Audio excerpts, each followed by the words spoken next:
Labą dieną. Labą dieną visiems. Hello for everybody.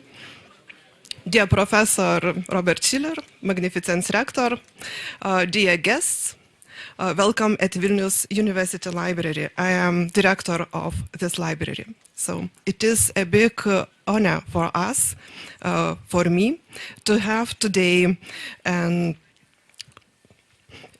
our guest, Professor Robert Šilerio, Nobel Prize winner. And today we have a very great opportunity to listen to the lecture of Professor The Risks of Next Century and Their Management.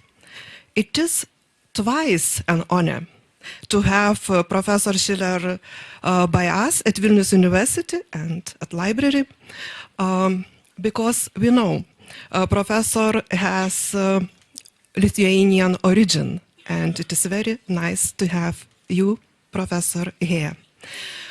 Our students are reading Professor's books, and today our students have a very exceptional chance to listen, but not just listen, also to ask questions. So don't hesitate, feel you free and ask questions to our guest. So, dear Professor, the floor is yours. Prašom, mielai kviečiam.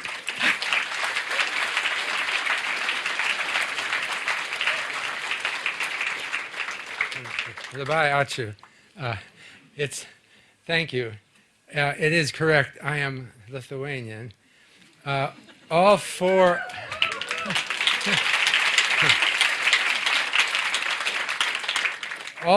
of my grandparents came separately to the United States approximately 110 years ago, and they joined a Lithuanian community and met and married, and then my parents married.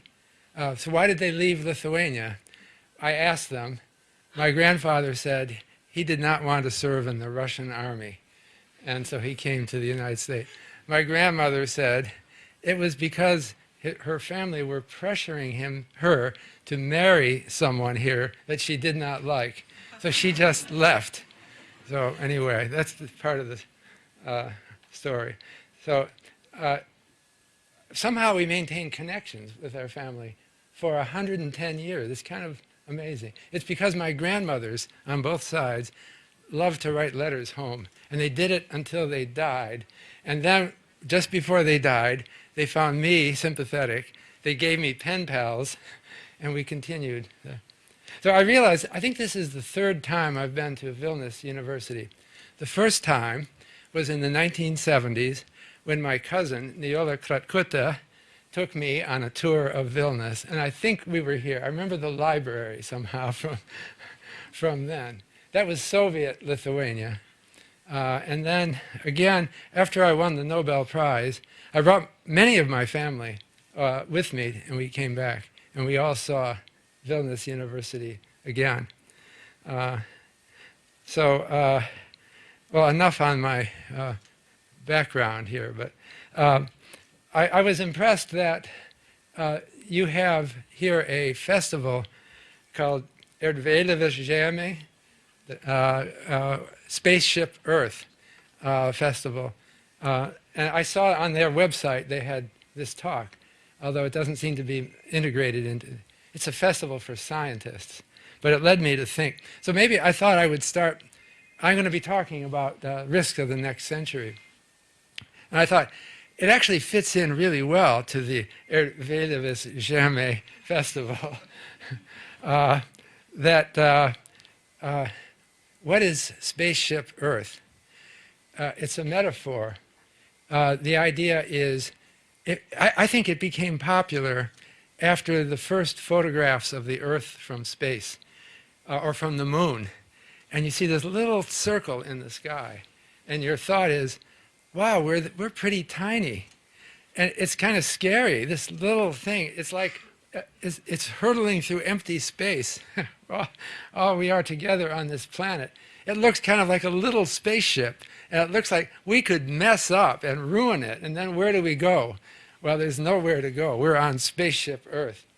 But it turns out, so that sounds like a plea for better science, to preserve the environment. That's when I hear Spaceship Earth. But actually, the term Spaceship Earth is much older than that.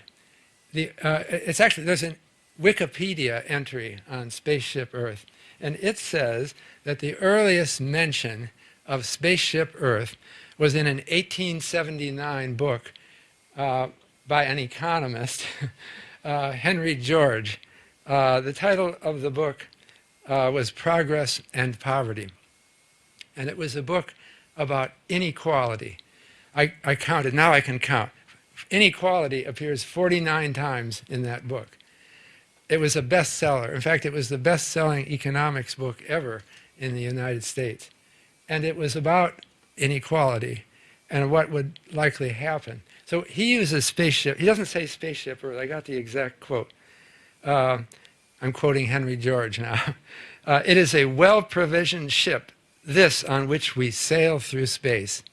But putting that in context, why did he say that? It was kind of similar to, it was raising a worry. And what he was, again, saying is that this is small. This Earth isn't infinite. And it's maybe something dangerous is happening. But what he emphasized was population growth. He said on Spaceship Earth, the population is getting bigger and bigger and bigger. And what's going to happen?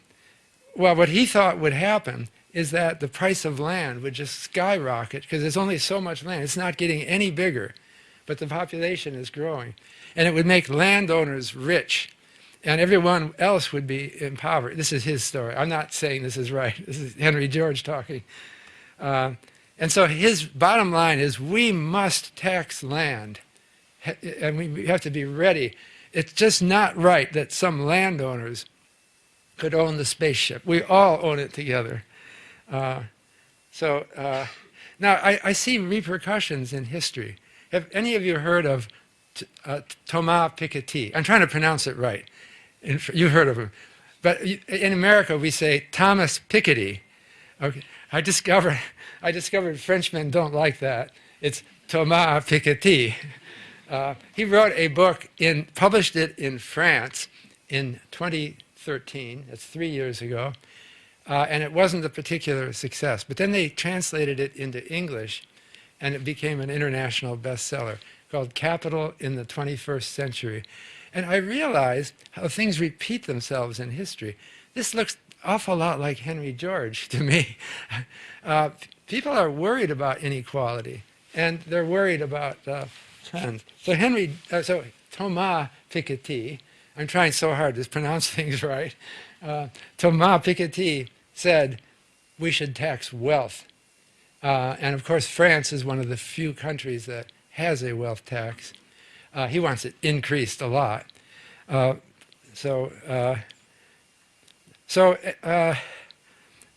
let me give you some more.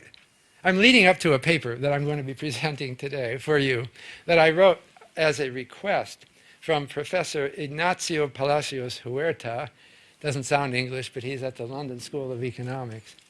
He asked me to write an essay as a chapter in a book he wanted to put together called In 100 Years, predicting the future of the world for the next 100 years. So he invited me to write it. He said, I'll get a lot of economists to write chapters. So I wrote back and I said, I don't know what's going to happen in the next 100 years. And he said, well, do the best you can, and I think we'll have an interesting book. So I did, and that's the paper I'm giving here. I won't go through all of it, but the book is now out. It came out in 2013, and it has 9 economists who wrote their prediction for the next 100 years. So I read the whole book, and I say it was a brilliant book, maybe, but I was disappointed because nobody told me what was going to happen in the next 100 years. And in fact, the focus of attention was almost exclusively on the past 100 years. And there's a reason for that, is nobody knows. The future is just, nobody can predict the next 100 years. So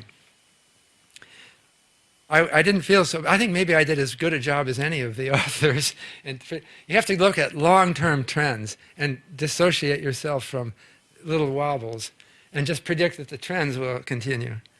Now when you ask economists to forecast, it sounds like you're asking them to do something analogous to weather forecasting, right? Weather forecasters have computer models.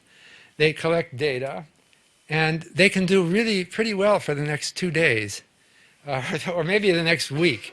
But after that, it's just seasonal. They can predict seasonal and maybe some long-term trends. Meteorology is a science. Now, so they naturally think that we economists are scientists too, and we ought to be able to do the same thing.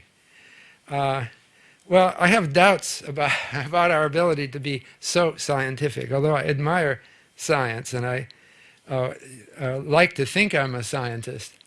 The question is economics a science? I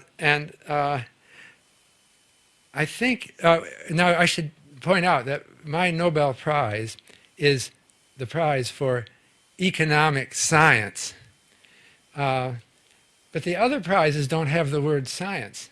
So there's a Nobel Prize for chemistry, and they don't say a prize for chemistry science.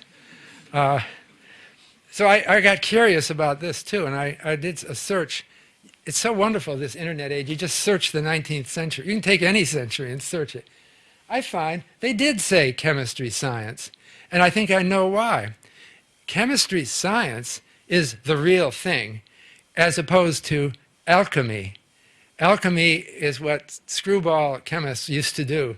They would try to make gold out of milk or something, and that wasn't a science. So they used to say it.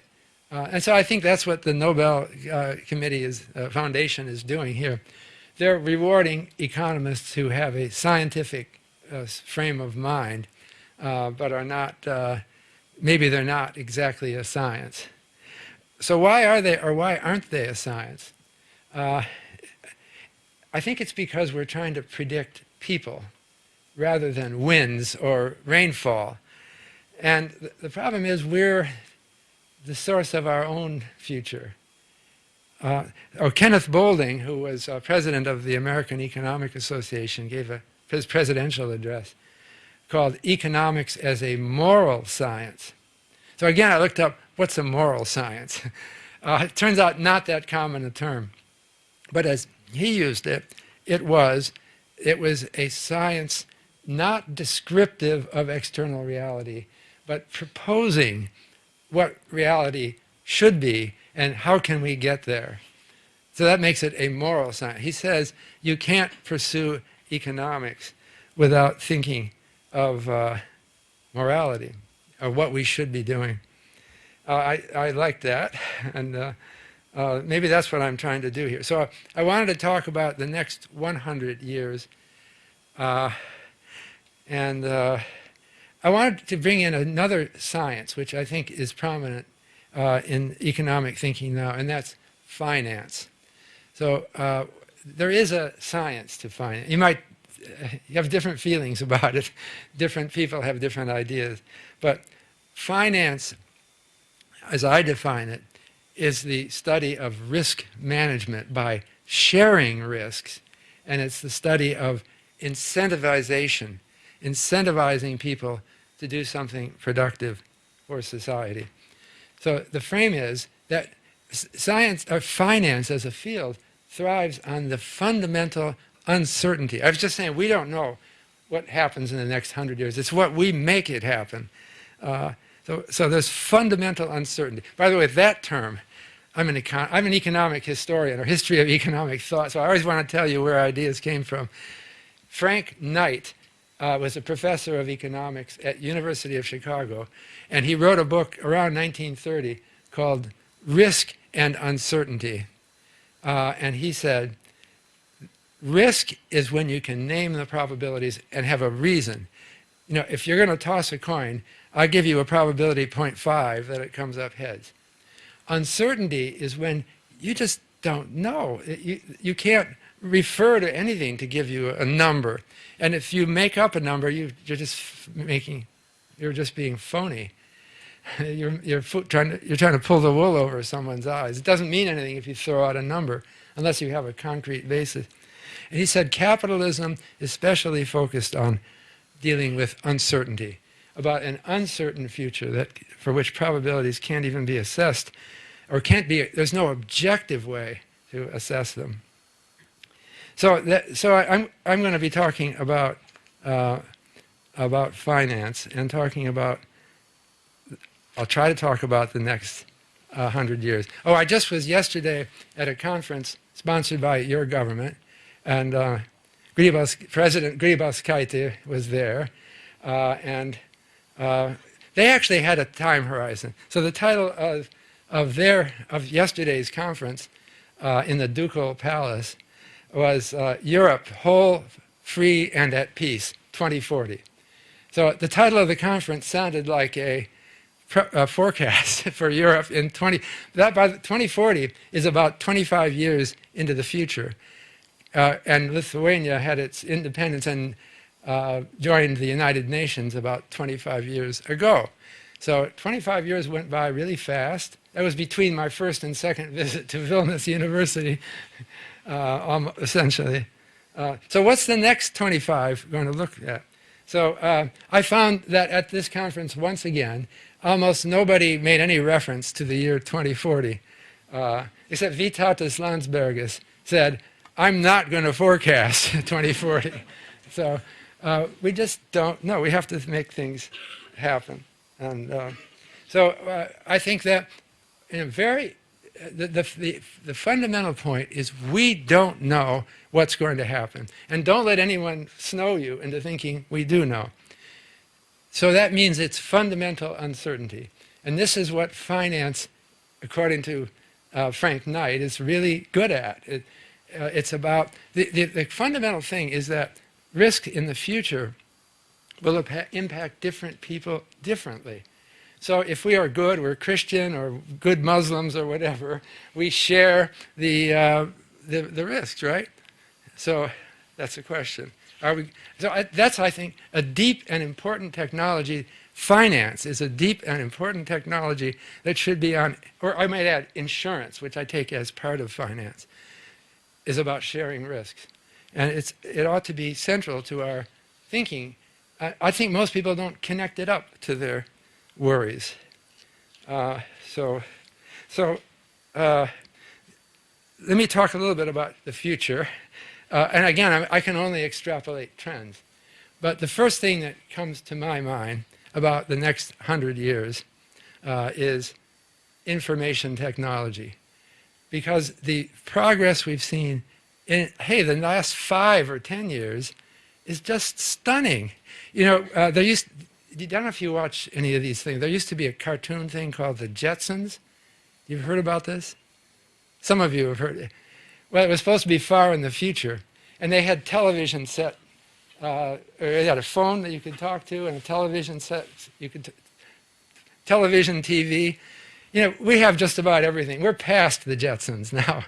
You have these things in your pocket. It can answer questions. I can't believe it. You can ask it really tough questions, and sometimes it comes through better than a human. So where is it going to be in 100 years? 100 years, I should say, matters to you. First of all, many of you in this room will still be alive in 100 years. That's a prediction about medical progress, because not many of you would make it, I think, another 100 years. But even if you don't make it, your children will make it, or your grandchildren. So 100 years is not a long time. I said my family came over 110 years ago. I still have memories from the 1890s that I wasn't there, but my grandmother told me her rich relatives from St. Petersburg, they were living in St. Petersburg, came to her town in Panevėžys to visit. and she told me a story. She was hiding, she was a little girl, and she was hiding, watching these rich people. She was curious about them. And she saw, they had a pitcher of cream. I don't know if I've told anyone this story before, it comes to mind. And in the pitcher, she didn't know anyone was looking. So this rich woman looked in the pitcher of cream and saw that there was a dead fly that had drowned in it. So she flicked the dead fly out and then drank directly from the pitcher. And my grandmother said, I never had any respect for rich people after that. So that was already 120. It seems like it happened to me. So 100 years will go by before you know it. And it really mattered. So the thing that's really different about 100 years from now, you'll still have little girls looking at rich and pretentious people. That'll still be happening. But you will have artificial intelligence, which really is amazingly superior. And what does that mean? Many of you are students, right? And you're learning things. You know, maybe you're less focused on learning facts because you're already outclassed. What about learning a foreign language? Well, right now the translation programs are still not very good. But how long? They're developing now someone already has a prototype of a little, like a hearing aid you put in your ear, and it will, it'll translate. If someone speaks to you in a foreign language, it'll translate. Eventually, languages won't matter because everyone will be wearing this hearing aid, and it will automatically detect language. You won't even notice that people speak a different language. So where does this leave us, and where does it put us? I think it's fundamentally uncertain. A lot of people write editorials now about don't worry.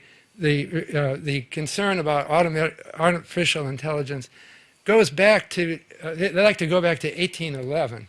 In 1811, in England, there was a group called the Luddites. Have you heard of them? They were an anti-technology group, claiming that jobs were being lost by power looms. And so they went in and smashed the looms. Well, they were wrong. The progress was good. It didn't have any bad overall consequences. Unemployment, inequality is not that much higher now. But that's not an argument for the next 100 years. And the technology is getting so acceleratingly fast now that it's we are actually being invaded by a foreign intelligence. It's not Moscow, it's not Iran, it's these machines that we've invented, and they're much more scary. These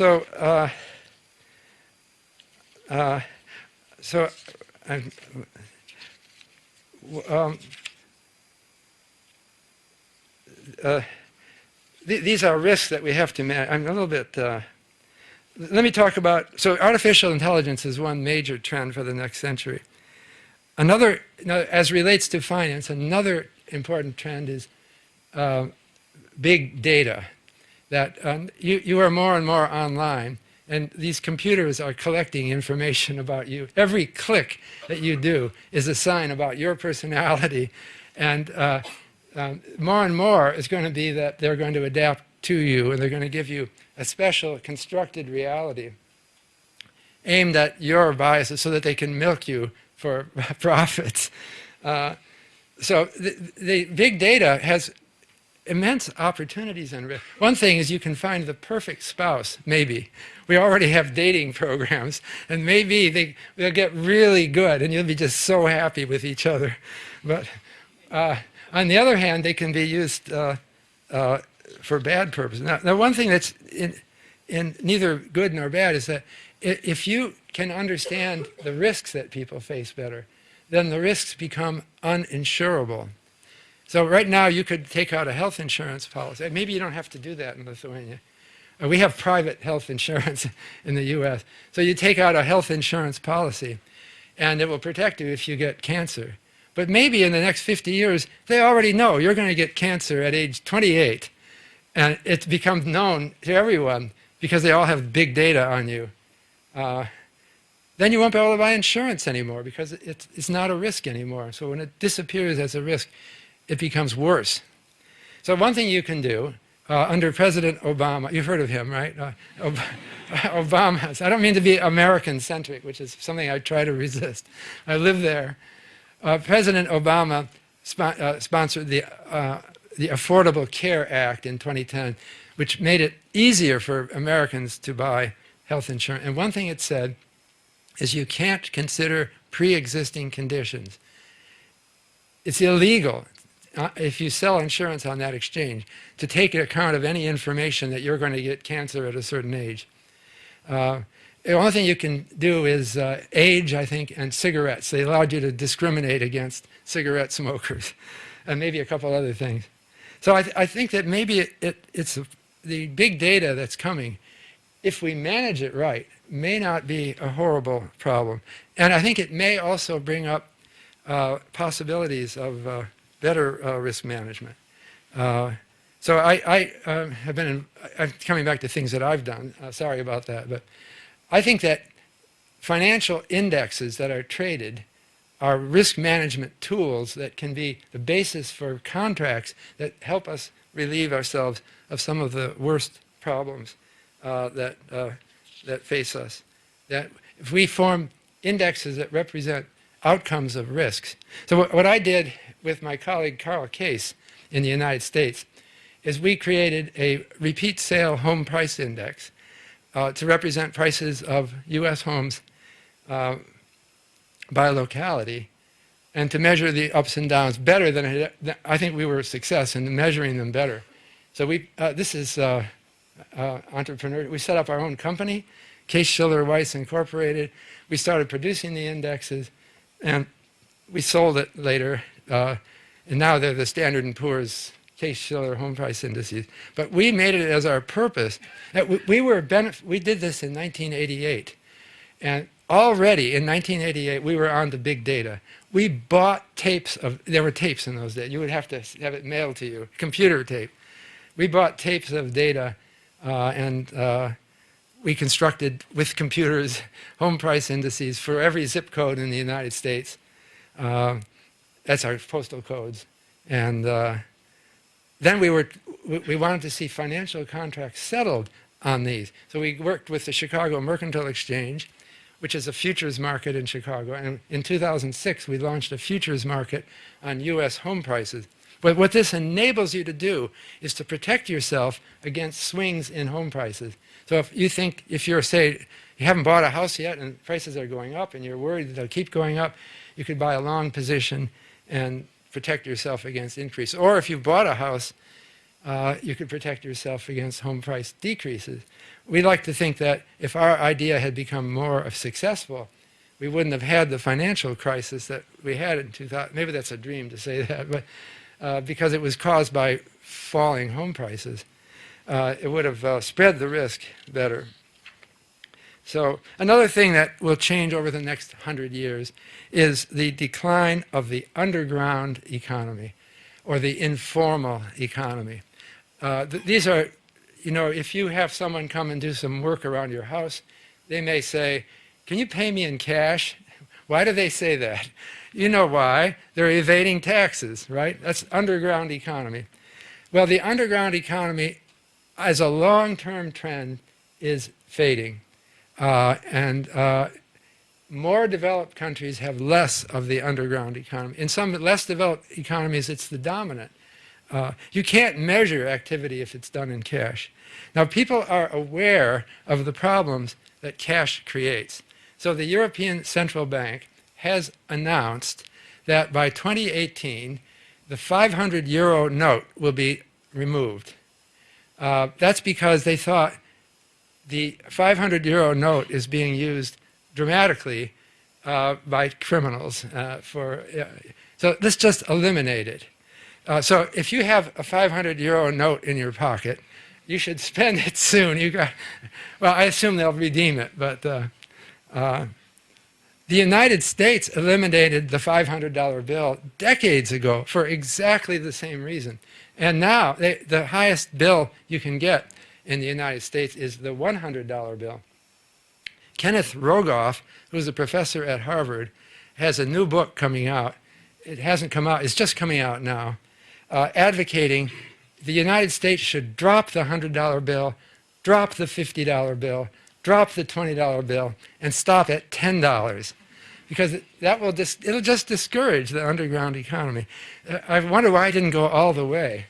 And he said, well, you probably want some cash in your pocket, so $10 sounds about right. Or you could put 2 of them in your pocket. But the problem is that you can't transfer $1 million without a big box. And so that's the idea. So as the underground economy continues to shrink, I think we'll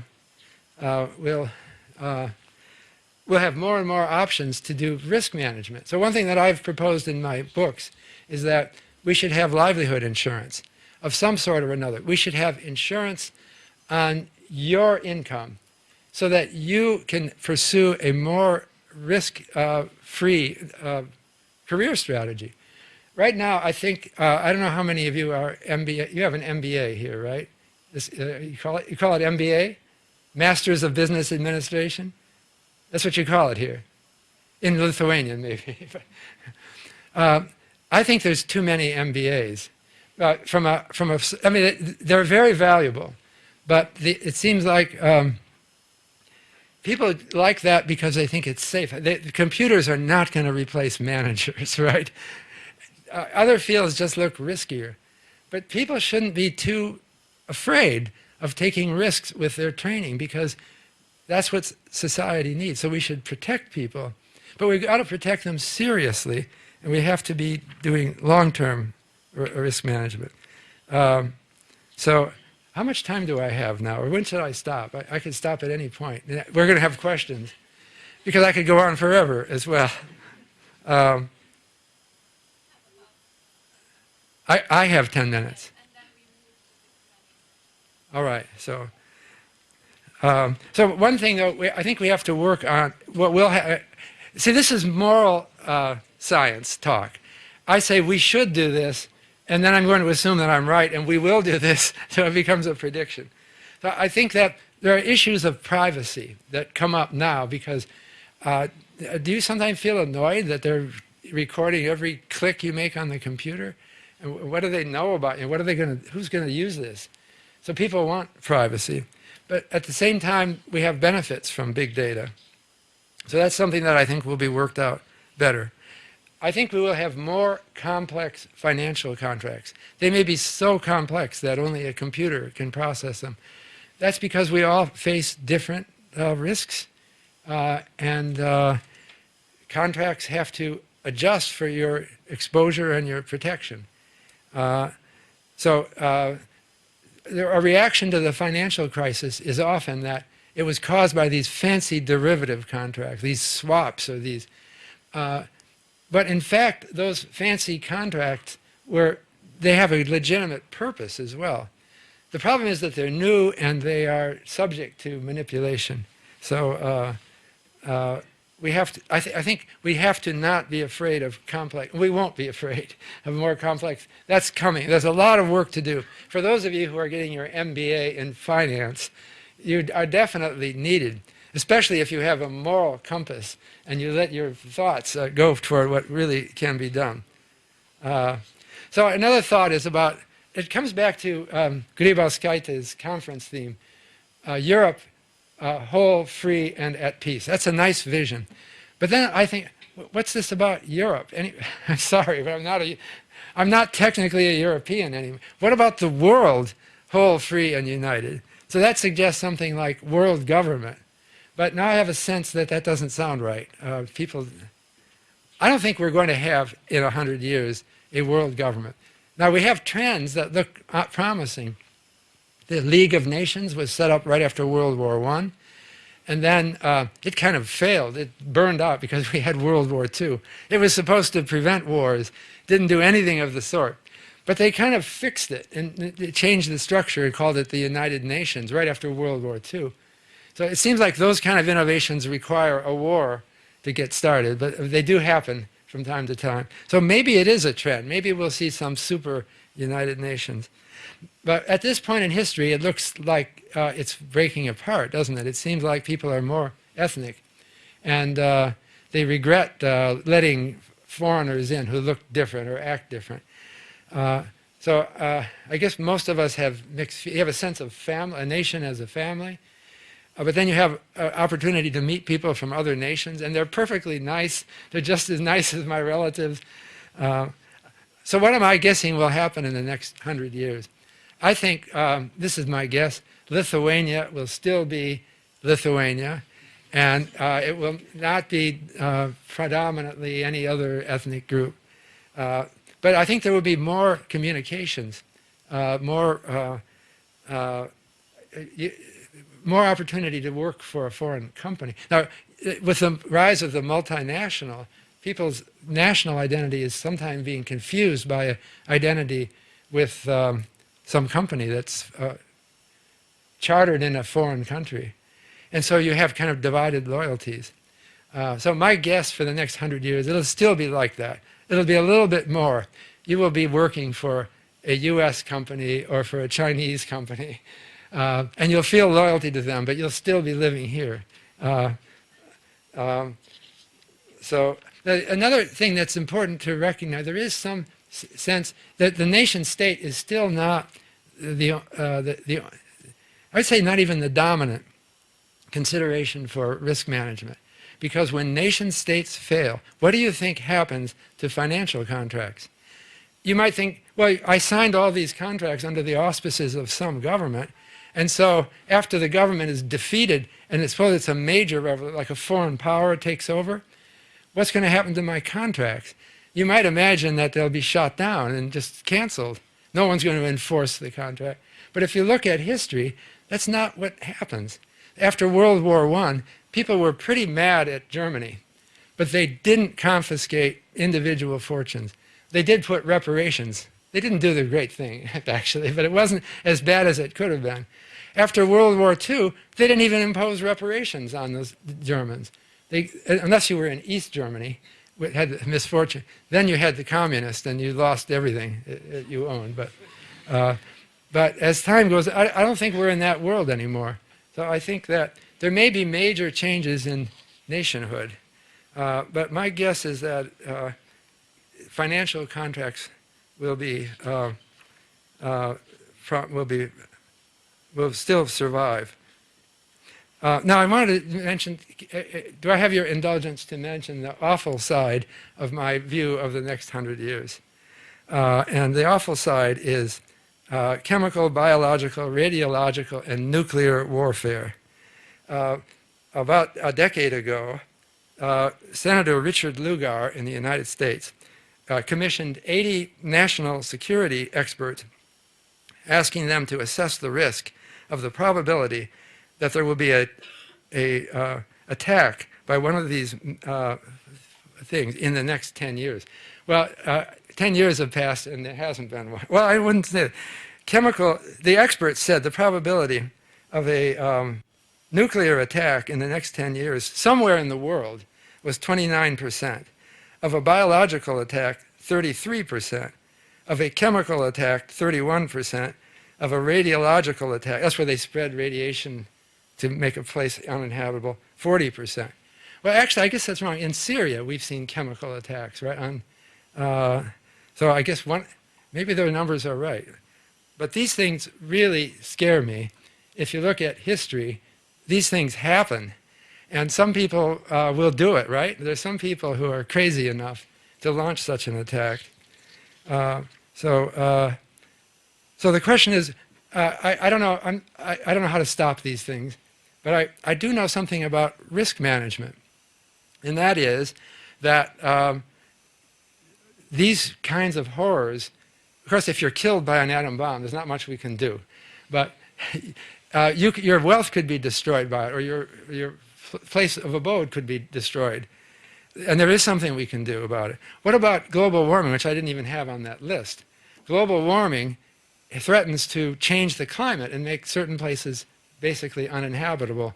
And other places, more northern places, will suddenly become better so it's just shifting resources around. So we should be doing something in terms of risk management. So this is where my thought as a finance professor is that there is a technology. It's in this moral study that there is something we can do to prevent some of the risks. So all of these things. But we don't want to wait until after they happen. So in my history of this is, after the Nazis bombed London, Winston Churchill was touring the bond damage, and someone remarked to him, he's also the guy who proposed the European Union, by the way, but they remarked to him that, you know, these people, they just were hit by Nazi bombs. They're not insured. They just lost their house. And Winston Churchill said, it can't be. So he said, we're going to set up an insurance policy, because your regular insurance won't cover war damage. So he said, we're going to do it. We're going to set up insurance policy. I think it was not generous enough. That's what happens after the fact. But there was one. But we should be thinking about insurance policies against global warming and other such things. And so maybe let me talk just about inequality, and then I'll open this up to questions. I believe that the information technology revolution, and maybe other scientific revolutions, are, as I've said already, is creating a huge risk of rapidly increasing technology. And I've read what I hear economists talk about this, and I can tell you, they don't know. They'll write these, I've seen these models. Nobody knows. I like to quote Wassily Leontief, who was an economist about a half century ago. These issues have been talked about for a long time. And he said, there were already people saying that no, technological progress only makes things better. They should have said maybe makes things better, but we don't know. So Leontief responded by bringing up the example of horses. Okay? Let's look at the population of horses and their well-being over the last 200 years. Well, there used to be lots of horses. They were all around. Where did they go? Okay. Well, for a long time in the last 200 years, there was a lot of technical progress that didn't seem to bother horses. There were lots of horses still, but it was coming. We invented railroads and we invented steam-powered factories. But you didn't notice it. There were just lots of horses everywhere. And then you know what? They just disappeared. You know, I haven't seen a horse in New Haven, where I live, in 20 years. I don't think, they're just gone. What happened to them? Well, a nasty secret. They were slaughtered for dog food or something like that. So that's the Leontief story. How do we know that something like that, we're not going to slaughter them for dog food, it's not going to be that, but how do we know that people of average or below average intelligence won't fit into that same category? So I'm thinking that we should really consider this as a risk of our times. And there's no solution. You may think that you've chosen the right major in college and that you've solved it. I don't think you've solved it. I don't think anyone knows the problem well enough to know that it's soluble. So here's a question. What if inequality gets a lot worse? What will happen in each of various countries as a result? You might think that, well, people are like Winston Churchill. He was a nice guy, relatively speaking. He's not the average voter. What do you think what would likely happen? Well, there is a book that just came out by two political scientists, Sheev and Stay Savage.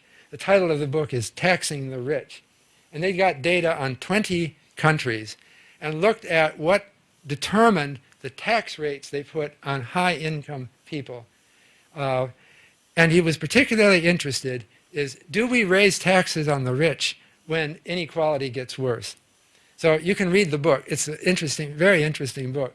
But I'll tell you, the bottom line, they do not raise taxes on the rich when inequality goes up. No hint of that in history for 20 countries.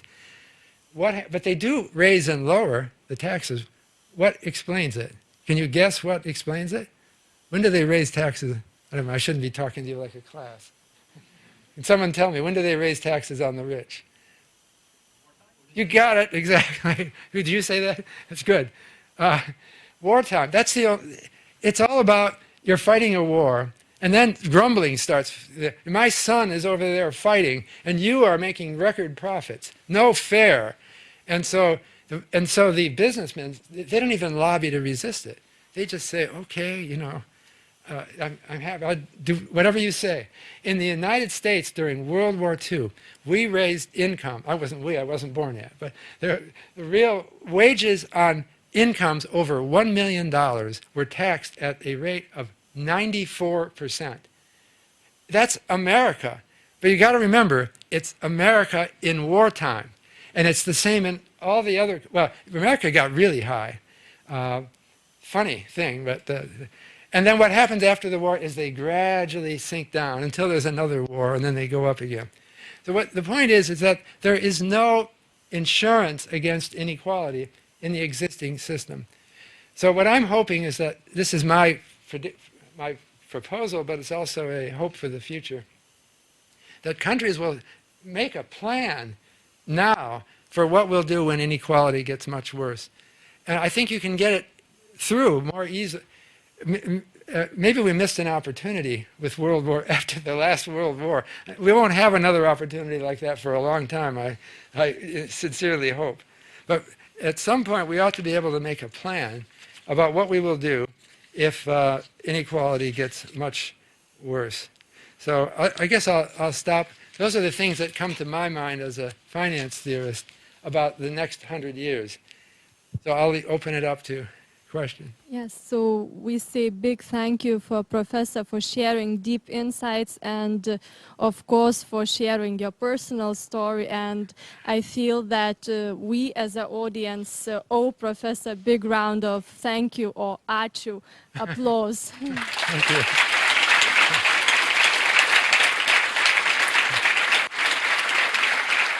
Thank you. And now let's move on to our, I guess, most weighted moment when we open up to Q&A question session. And I truly encourage everyone to use this unique opportunity and please be open to ask Professor questions. We have 2 microphones. One is there and another is here. So please be open. I see the first hand close. Hi. In your works, you talk about the deviation of asset prices from what they should be. Right. Could you, and sometimes it feels to me that some of that unexplained part could be related to the monetary policy, and perhaps this is something that Fama alludes to. Do you think that could be the case? And do you see?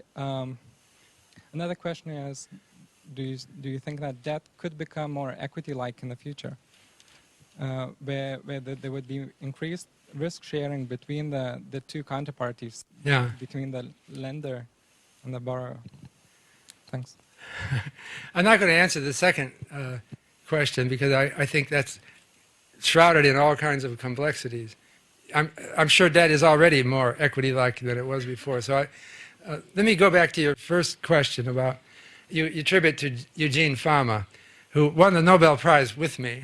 So we tend to have divergent views, but maybe not that divergent on this issue. So the question is, in some places asset prices seem to be very high, equity prices or real estate prices around the world, but not everywhere. And, but there's a general tendency for very low interest rates, even longer-term interest rates. So Deutsche Bund, for German bonds, for example, have recently, at 10-year, have reached negative yields. But it's true over much of the world, both short-term and long-term. These are changes that are historically unprecedented. We've never seen a world like this, with no opportunity to earn income by investment. You put your money in the bank. Remember they used to have savings accounts? I guess they'll still let you open one, but you won't get anything from them because the interest rates are just zero. This is a poorly understood phenomenon, but it's certainly long-lasting, and it appears to be expected to be long-lasting. So I think it must have something to do with high equity values, stock market prices. But it's not everywhere. So Europe has relatively modest stock prices. They're not particularly high, and the lowest interest rate. So there's something strange going on. I guess you could interpret it as Europeans are not very positive about their earnings prospects either. So, but I don't think that I can offer a final justification for it. It's called the new normal by some people, or secular stagnation. That maybe the world economy doesn't offer such investment opportunities. I'm thinking that maybe that's right, but I don't know of anyone who's written an authoritative study of this. But it seems like the exciting new ideas that you see developed into big businesses don't require much capital or investment. It's smart young people who set up some new website, and all they have is a few laptops, and they're making a lot of money. It doesn't inspire opportunities for investing huge sums of money that people want to invest for their future. So I think that this is my oversimplified story. People are worried about the future now more than at other times in history because of, well, there are a number of factors, but I'll mention information technology first. So they want to save more. They think, I don't know if I'll have a job in 20 years. I want to save more now and build up a cushion, and I don't want to spend. I don't want to go frivolous. So this is happening all over the world. What it means is the economies aren't strong because they're not spending money. They're not going on cruises or whatever. And the asset prices are sometimes high. They may sometimes bid up prices to very high levels. And this is a deep problem based on the period of history we're in, and it's not the fault of the ECB or the Federal Reserve Board or any other of these central banks. Hello, my name is Saulėtekyje. Where are you? I'm here. Oh, there. I can't hear directionality with microphone. Okay, okay. And my question is more about Lithuania than about this topic. Next month we will have elections, our national elections, and let's suppose such a situation that someone will offer for you to become a Minister of Finance or Minister of Economy. Did I hear, what did you say? That someone will offer for you to become a Minister of I don't even Finance speak or Lithuanian. Economy. And my question is, will you accept this suggestion?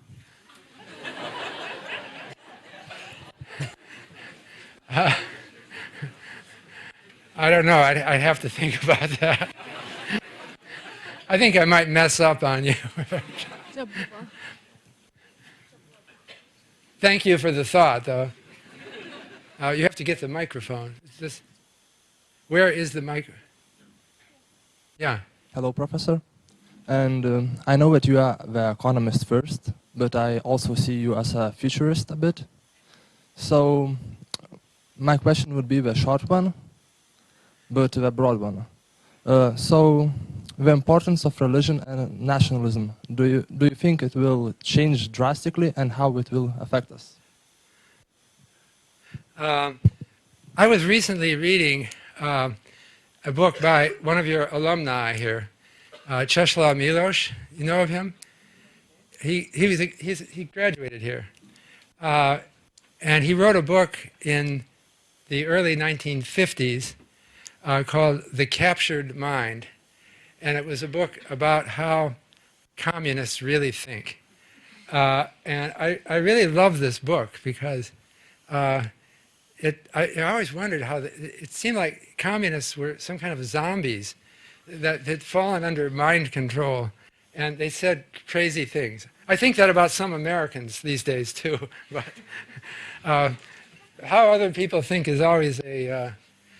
So these people were formerly Catholic, and then the communist regime came in, and now they're militant atheists, and they're touting a party line. So Czesław Miłosz tells you what they're really thinking. And it's a little bit of self-preservation, is I've got to adapt to this new world. I have to be really careful what I say, because he points out that they would quietly tell stories to each other about some other writer who said something that offended the communist authorities. and he's gone, you know, so you got to be so careful. And do I give up as a writer? So some of them give up and become private and drop out. And others will say, well, I'm a writer, I just have to find some way of rationalizing what I'm doing.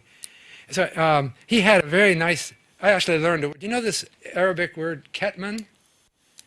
I didn't know this word until I found it in, ketman in Arabic means the practice or philosophy of disguising your beliefs to survive and without compromising your beliefs. So he said, ketman is everywhere in the Soviet society. They don't believe, at some level they get into the habit of believing it. So that's why when Soviet Union dissolved, all these religions came right back, because they were still lurking in people's minds. And then you suddenly think, I don't have to say, I don't have to worry anymore. And so these religions are, they go back thousands of years. And I didn't mention it, but I think they will continue for the next 100 for sure. And assuming we have freedom of speech. And so religion and nationalism, well, that's a funny phenomenon. I'm not an expert on it, but people have certain tribal instincts that that sometimes seem prominent, other times don't. Living in America, which is more of a melting pot than most countries, we don't. You know, I said I was part of the Lithuanian community, but that was only 1/4 of our existence. We were accepting everyone. I think most people are not that nationalistic. It's part of their personality, but it's not that nationalistic. So there's another. I'm a very bookish person.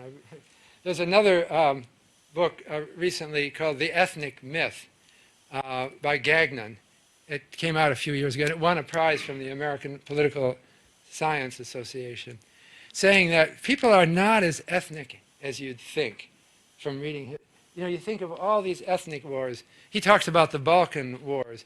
It seems like people just hate other ethnic groups. But he said it's not really true. It's merely that there's a side of them which can be brought out, especially when it's usually when some cynical manipulator is trying to bring it out. There's another paper by Ed Glazer, who's an economics professor at Harvard. It's just a paper. I forget the exact title, but it's about America after the Civil War. And after, you know, when we abolished slavery, I was Lithuanian then, so they abolished slavery. And after the Civil War, however, there was a lot of abuse of black people in the American South. Like, they just hated black people and they wanted to hang them or torture them. And what Glazer claims, who's researched this, is that most Southerners, believe it or not, they said, okay, slavery is over, it's okay, we'll be nice. But they were whipped into anti-black hysteria by politicians who saw it to their advantage to do that. So they started circulating stories about black men raping white women.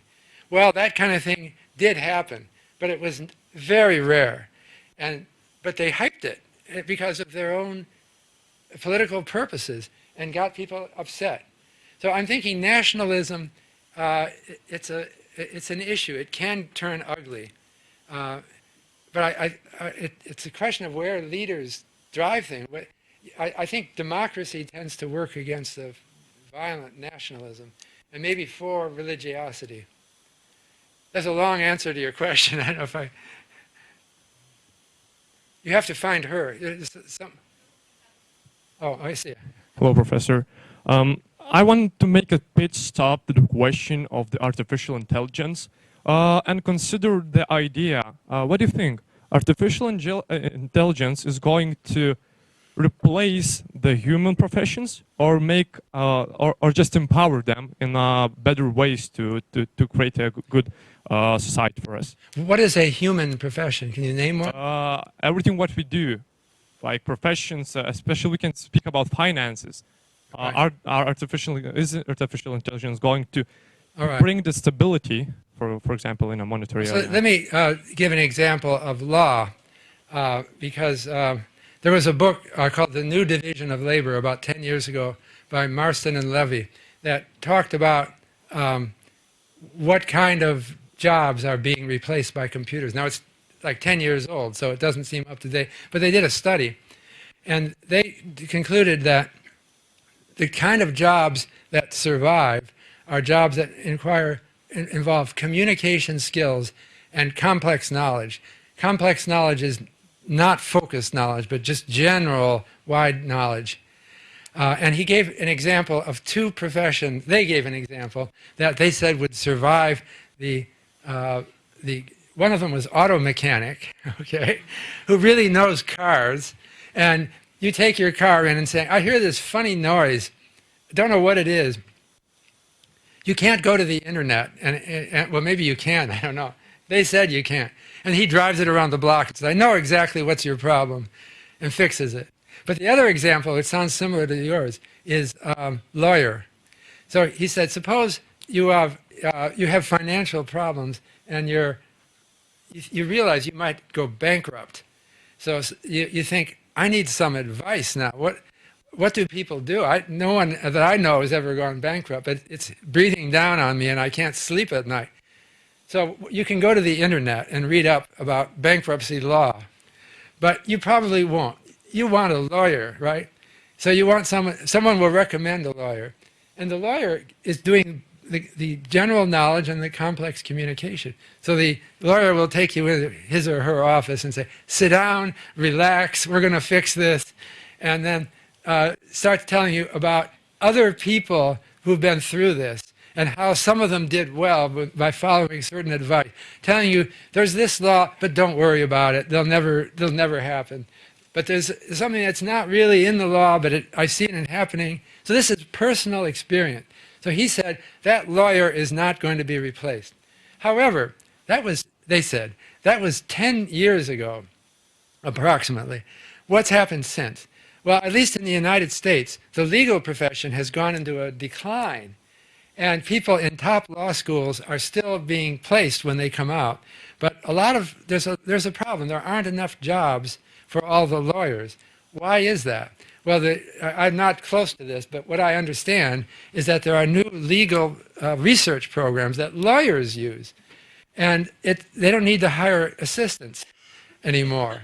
They can do so much more themselves. And so the demand for lawyers is falling at the moment, despite these guys having picked it out as an example of the profession that will, I think they were probably half right at least. So I think that 100 years, in 100 years, we'll still have, you'll still go to a lawyer when you face a problem like that. Well, there's another thing that I'd like to bring up about this, which is essentialism. This is a new movement in psychology. And I think of Paul Bloom, who's a friend of mine at Yale, and others who've written about this. So what is essentialism? It is that the human mind has certain habits of thought about what is essential and basic, and is strongly resistant to being fooled by it. So they give an example of a painting. So suppose someone showed you on the wall a Rembrandt painting, original Rembrandt. You might think, wow, is this real? Did you get there aren't many of these left, right? It's the real thing. And so you find yourself admiring it. And then someone says, oh, no, that's just a very good copy. It was made last year by one of our students. All right? So you would say, immediately thereafter, you would just downrate it so much in your mind. But is that rational? Because look, you couldn't tell them apart. They're so close. So you shouldn't care whether a painting. But, people are really, they want a real painting. They want to connect with Rembrandt. So this is a fundamental human trait. When you are viewing a painting of Rembrandt, you're thinking, I'm connecting with his soul, or something like that. And that's why people pay millions of dollars for these. So I think that's not going away. That's a human trait. And that's why when you need a lawyer, it's not just that the lawyer is better, it's that it's another human being. You have in your mind an image of a lawyer as something powerful and human, and it's sympathetic. At least they try to be sympathetic. And that's what you want. So I think that will preserve human, so you're right to say human skills will last longer, I think. Or efforts to, but you know, this is, we have in our new School of Management at Yale a huge wall mural from the abstract artist Saul LeWitt. And then I was admiring it. He's supposed to be famous. I believed it. I guess he's famous in the art world. And I thought, that's really nice. And then someone pointed out that he died before our building was built. And I said, well, how did we get this wall mural? Well, it turns out that Saul LeWitt had, before he died, an unusual strategy as an artist. He never painted anything, or basically after some period in his life never did. He wrote down instructions and copyrighted them. And so in order to get a Saul LeWitt, you can get one here too. You just have to pay his estate. And they're very careful not to let too many of them out. So when you walk and you see the Saul LeWitt painting, do you feel, oh, I'm feeling close to Saul? Apparently people do. They think this is an authorized, Saul LeWitt authorized this painting. So this is an invention in the art world that threatens to compromise. Now you compete, you're a young artist trying to compete, and this guy Saul LeWitt keeps showing up, even though he's been dead for 10 years. It's a sort of information technology that is exploiting chinks in our essentialism armor. I think, Professor, I see that we would love to have you here until the Saturday morning. What about your However, rector? you have very short, tight schedule. So, Rector, you have a question? Oh, okay. So the last question for Professor from Vilnius University, Rector. So, dear Professor, you know that we know that you are not only economist and finance expert, but you are behavioral economist and behavioral finance expert. So my question is about behavior, because my wife is a psychologist, you know, and sometimes I consider psychological problems with her. So from those predictions... My wife is a psychologist too. That's great. So my question is that many problems you pointed out in your talk come from one feature, from one psychological feature of human, like greediness. So, and because of greediness, we sometimes have inequality. People do not want to pay taxes, and so on and so on. So, what is your opinion? Will the greediness in the next century will be recognized as a sickness, and will some psychotherapy or something like that developed to fight greediness? Okay, that's I should bring my wife to answer questions like that. The science of psychiatry has now a better ability to, and also there's another science called personality psychology, to classify people. So the Diagnostic and Statistical Manual of the American Psychological Association defines personality traits, but only if they're pathological. So I'm trying to think, I think I mentioned this recently, but the thing that comes closer is they have a different name. They call it antisocial personality disorder. Maybe this is your greed thing. So antisocial personality disorder, more common among men than women, unfortunately. They tend, maybe it's greedy, but it's also self-important, boastful, dishonest, and very low empathy. And it's a disorder. Now the question, maybe what you were saying is, how important is a disorder like that in business? There are people who are anti-business who argue that people in finance are overrepresented in antisocial personality disorder. But I think that's factually incorrect. If you follow the diagnostic criteria, people in finance and business are lower, less likely, because I think the field weeds out people. If you really have antisocial personality disorder, you're more likely to end up in prison. And that's a problem. It is a particular disorder that if certain regions of their brain are not functioning well, and they end up in trouble. So I'm answering like a psychiatrist when I did that. What will the trend? I think that the percent of antisocial personality disorder will probably be constant over the next 100 years. But maybe as society we can deal with it better. So in the United States now there's a lot of talk about we have too many people in prison. It's suddenly there are social movements. I hadn't even thought about it 10 years ago. But the US has a very high, don't commit a big, if you're antisocial personality disorder, don't come to America because you're more likely to end up in jail for 30 years. So I think though that maybe we're fixing that problem. It's a question of, now there's other subtler people who are not really in a disorder. And then, I don't know, I can't offer a solution to all of these problems. Okay.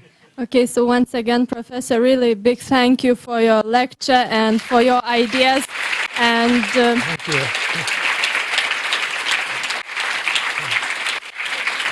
Thank you.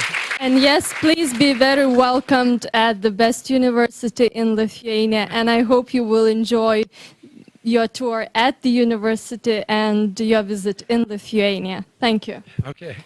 Thank you.